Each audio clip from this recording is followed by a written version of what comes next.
Hey, are you someone who is always facing this problem of money management by the end of every month? क्या आप कोई ऐसे हो जो कि हर मंथ आपके अंत लास्ट डे आते आते आपको पैसे की काफ़ी प्रॉब्लम हो जाती है, मनी मैनेजमेंट की प्रॉब्लम हो जाती है और आपका बैंक अकाउंट ऑलमोस्ट ड्राई हो जाता है? ये तो होता ही है।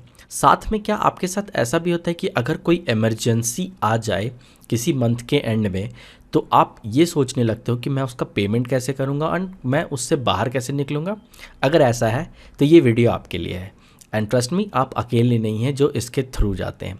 हम लोग इसमें बात करने वाले हैं कि कैसे इन सिचुएशंस से निकला जा सकता है, कैसे इन सिचुएशंस को हैंडल किया जा सकता है और कैसे अगर आप प्रिपेयर्ड रहें और थोड़ा सा अवेयर रहें तो आप इन सिचुएशंस में पड़ेंगे नहीं।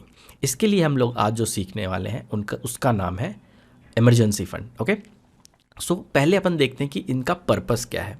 ओके, सो ये आपके नेसेसिटी के हिसाब से आपके लिए काम आते हैं। बहुत बार ये होता है गाइस कि हमारी जो सैलरी है या हमारा जो इनकम है वो first part of the month में आ जाता है। ज़्यादातर लोगों की salary first 5 days of the month में आ जाती है। तो आपके पास एक अच्छा कैश रिजर्व होता है और आप उसके हिसाब से एक्सपेंसेस करते हो। बहुत लोगों को ये समझ नहीं आता है कि मैं इन्हें सेव क्यों करूं जब मैं इसके थ्रू जी सकता हूं, मैं अपने लाइफस्टाइल के साथ क्यों एडजस्ट करूं जब मैं अच्छी जीवन जी सकता हूं with the fund which I have, जो कि आपके सैलरी के रूप में आई है। लेकिन ये इमरजेंसी फंड को रखने का मेन कारण है आपकी नेसेसिटी। आपको नहीं पता कि महीने के किस टाइम पे, maybe in the middle और maybe by the night, by the end, sorry by the end आपको इनकी ज़रूरत पड़ सकती है। तो आपको ये ध्यान रखना है कि मुझे किस टाइप की ज़रूरतें पड़ती हैं थ्रू। जो दूसरी चीज़ है जिनके बारे में हम बात करना चाहते हैं वो है आपको हेल्थ प्रॉब्लम कभी भी आ सकती है।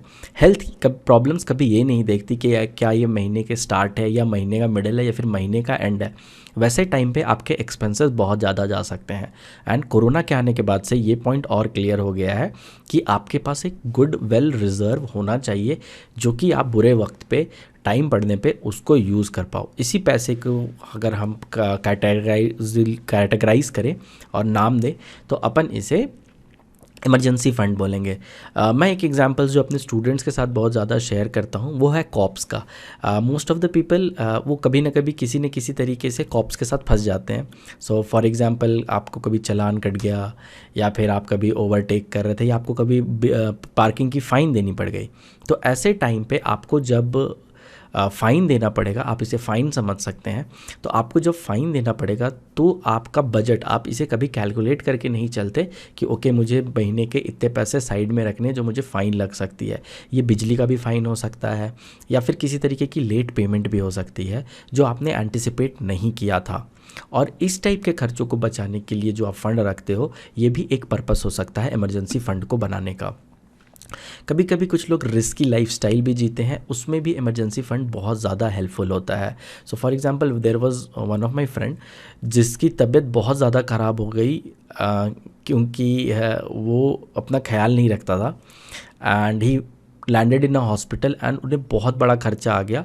एंड उसने अपने पॉकेट मनी से कभी सेफ गार्ड करके पैसे रखे नहीं थे।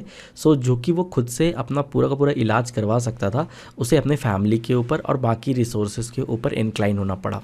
सो दिस वाज अबाउट पर्पस। अगर आपके पास पर्पस क्लियर है गाइस तो आपके लिए इमरजेंसी फंड बनाना बहुत ईजी होगा। So what is the main uses of emergency fund? ये आपके लिए एक शॉक अब्जॉर्वर की तरह होता है। ये एक बजटिंग स्ट्रैटेजी है और इजी है लेकिन hard, easy to reach money है बट आपको इसको थोड़ा हार्ड रखना है। तो हम लोग इस पर डिफरेंट लेयरिंग सेट करते हैं ताकि आप खुद से जाकर वहाँ पे उसको टच ना करें। एंड टच न करे का मतलब ये होता है कि फॉर एग्जांपल आप ये पैसा बैंक में भी तो रख सकते हैं, ये पैसा आप अपने साथ कैश में भी रख सकते हैं, पर इसमें फिर आपको रिटर्न नहीं मिलेगा। और जब भी हमें किसी चीज़ की ज़रूरत होती है तो हम लोग ये डिसाइड नहीं कर पाते कि क्या उस टाइम पे उस चीज़ की हमारे पास अहमियत है या नहीं है, या फिर मैं इसके साथ एडजस्ट कर सकता हूँ। सो फॉर एग्जांपल अगर आपको कोई एक नई वॉच खरीदनी है एंड आपको 2,000 रुपये घट रहे हैं तो आप सोचोगे ओके मेरे पास 2 महीने से इमरजेंसी फ़ंड पड़ा हुआ है लेकिन मैंने इसे कभी यूज़ नहीं किया, मैं एक काम करता हूँ मैं इसे इस बार यूज़ कर लेता हूँ और जल्दी ही रिप्लेनिश कर दूंगा। आप कभी नहीं जानते कि वो इमरजेंसी दोबारा कब आ जाए और जिस भी चीज़ों के लिए आपने प्लान किया है वो दोबारा कब आ जाए। तो इसीलिए इमरजेंसी फ़ंड आपसे 1 आर्म डिस्टेंस पे होना चाहिए ताकि वो ईजिली अप्रोचेबल तो हो लेकिन उसे विड्रॉ करना अपने आप में कई लेयर्स में हो, क्योंकि साइकोलॉजिकली देखा गया है कि अगर मल्टीपल लेयर्स ऑफ सेफ्टी होती है जहाँ पे आपको निकालने में थोड़ा समय लगेगा, तो आप अपने आप को रिफ्रेन करते हैं और जो भी आप इम्पल्सिव बाइंग करने वाले हैं वो आप नहीं करते हैं। सो ये इसके वॉट को क्लियर करता है। अब बात करते हैं हाउ टू स्टार्ट।